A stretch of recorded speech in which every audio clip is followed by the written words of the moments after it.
Star Wars 7x7 episode 2481. Today on our latest installment in the Mando Memos series, we're going to talk about some characters a little bit further down the line and the possibilities of them reappearing in Season 3 of The Mandalorian. Punch it.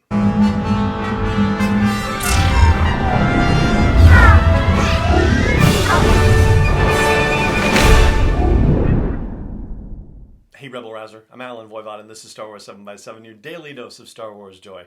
And thank you so much for joining me for it. So, Season 3 of The Mandalorian is not shooting yet.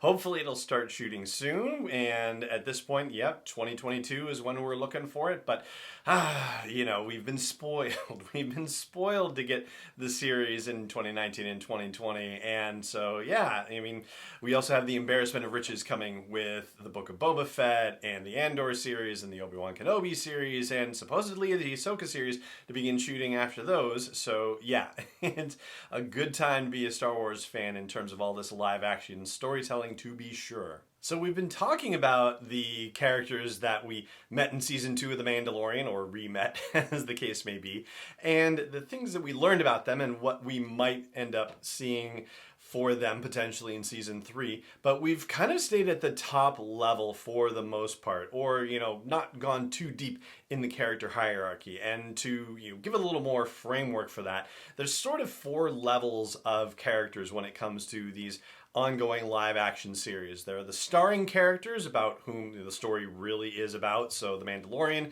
and Grogu would be at that level, and then you have recurring characters who are basically strong supporting characters who appear in multiple episodes of the show. Then you have featured characters who may only be in one episode in a particular season, but their role is significant. So the arrival of Luke Skywalker at the end of Season 2 of The Mandalorian, even though he was only in one episode, that would be considered a featured role. And then there are the guest roles, where there is a character who appears in an episode, but they're not necessarily critical to the whole story of The Mandalorian, and so they are just listed as kind of one person in one episode and not made so much of a big deal about for future episodes. And examples of guest roles would be, for example, the character Omera in Season 1 in that episode Sanctuary, or Dave Filoni as Trapper Wolf was listed as a guest in both Season 1 and Season 2.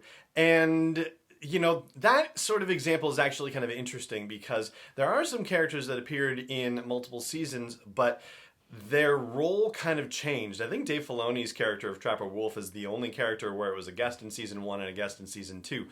But you can look at, say, Carl Weathers as Greef Karga, who was a recurring character in Season 1, but he was sort of demoted, if you will, to a featured character in Season 2 because he only appeared in one episode, so he was not a recurring character for Season 2. But I think probably more often than not when you see a character changing in the hierarchy of things, it's usually because they're getting a bigger role in things. For example, Fennec Shand was a featured character in Season 1 and moved up to be a recurring character in Season 2.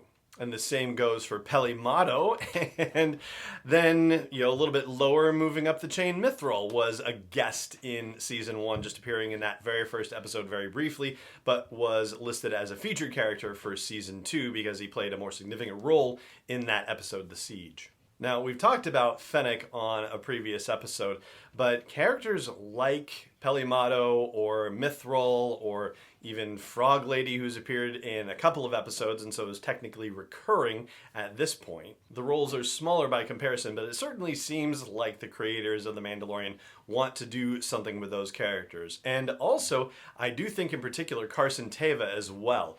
And that character was partnered with Trapper Wolf. We met him first in that second episode of The Mandalorian in Season 2, and then again in Season 4 at the end of The Siege, he popped up again talking to Cara Dune.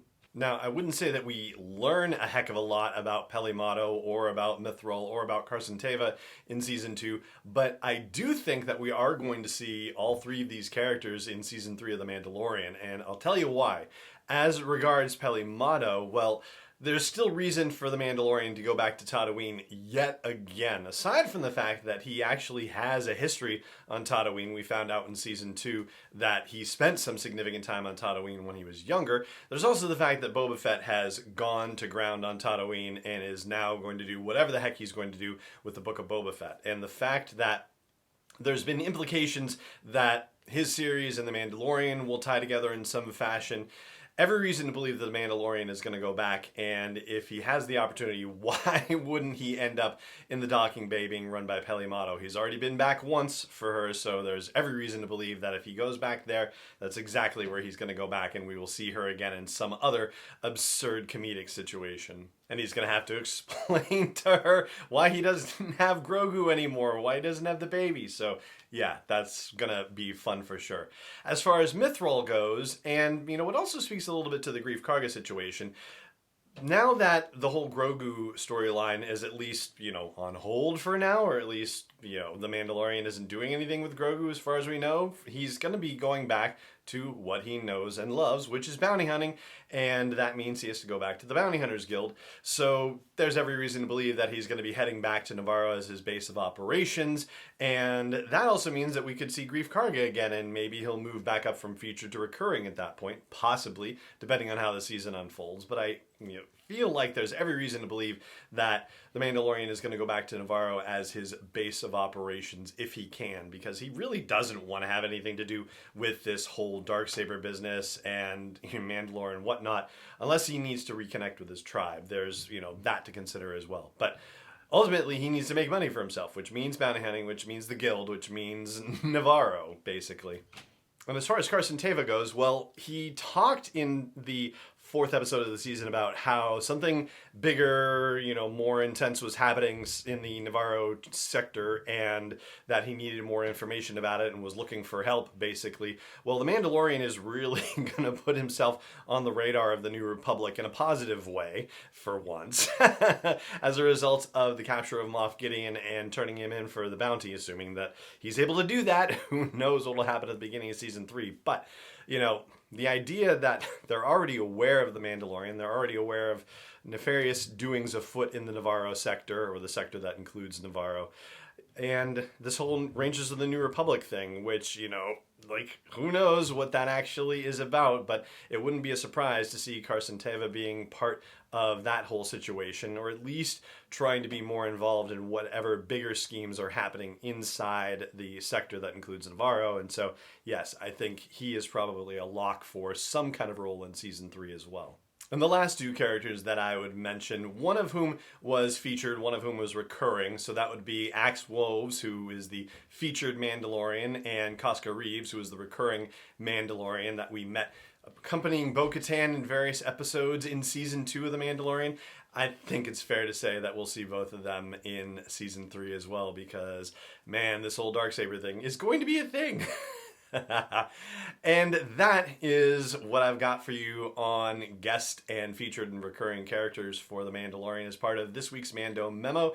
And that is going to do it for this episode of the show as well. It just remains for me to say thank you so much for joining me for it as always, and may the Force be with you wherever in the world you may be. 7x7 is not endorsed or sponsored yet by Lucasfilm Limited, Disney, or 20th Century Fox, and is intended for entertainment and information purposes only. Star Wars, the Star Wars logo, all names and pictures of Star Wars characters, vehicles, and any other Star Wars-related items are registered trademarks and/or copyrights of Lucasfilm Limited, or their respective trademark and copyright holders. May the Force be with them. All original content is copyright 2021 by Star Wars 7x7. We hope you love it.